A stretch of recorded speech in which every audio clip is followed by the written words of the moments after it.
Look, I know Xpeng never really got love on my channel. I covered it on the IPO and said that I'm not going to invest in it. I later on continued to say that I'm not going to invest in it.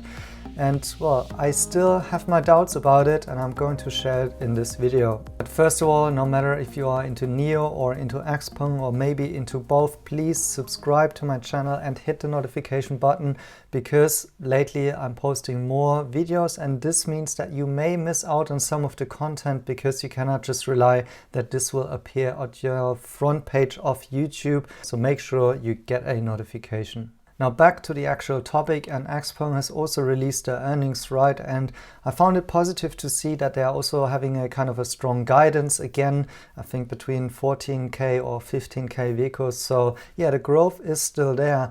But what really bothers me about Xpeng is this. So let's take a look at the fourth quarter and fiscal year earnings report by Xpeng here, and the gross margin was at 12% for the fourth quarter of 2021 compared with 7.4% for the same period in 2020. So almost a doubling, not really, but almost, and 14.4% for the third quarter of 2021.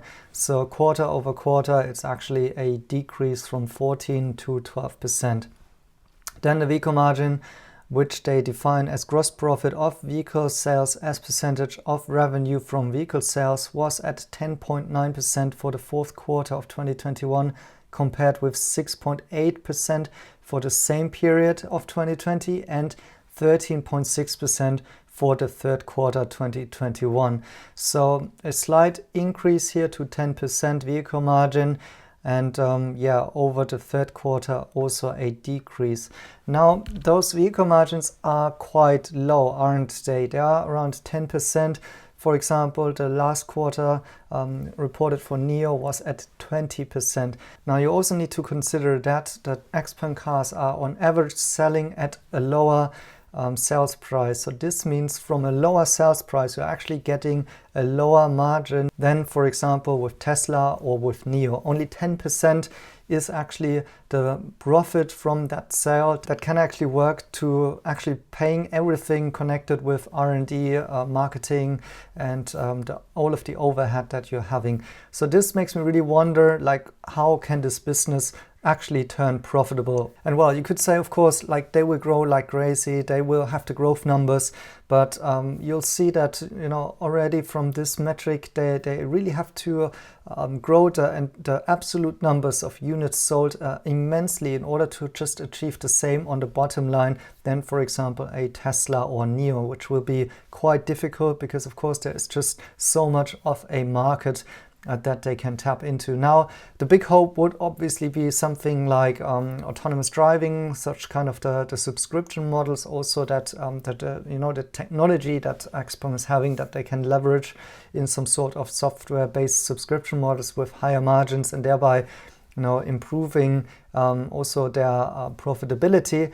However, you also see here that also from Q3 to Q4 already the margins have been declining, whereas actually they should be planning to increase those margins, especially with more output, with an increase of production, which they are actually having. So I'm wondering, why are the margins getting lower despite the fact that they are selling more cars? Well, there might be some implications how you can explain that.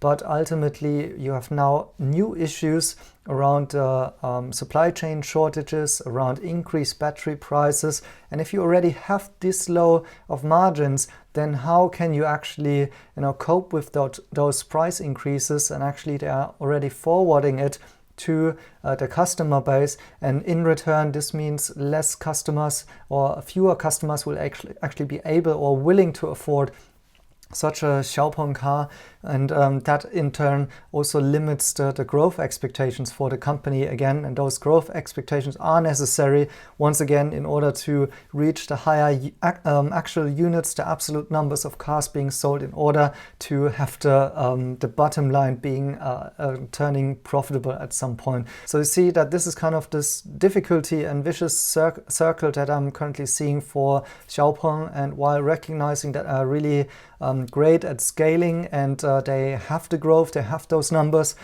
which is impressive to see. And also I think they're doing well on The R&D side in terms of bringing out good-looking cars that are perceived well built, and also the software side is very advanced. But I have big question marks whether or not this is a successful model. So these are my concerns, not saying that I'm hating on this company or anything, just want to be transparent about this. So yeah, thank you guys for watching and see you in the next one.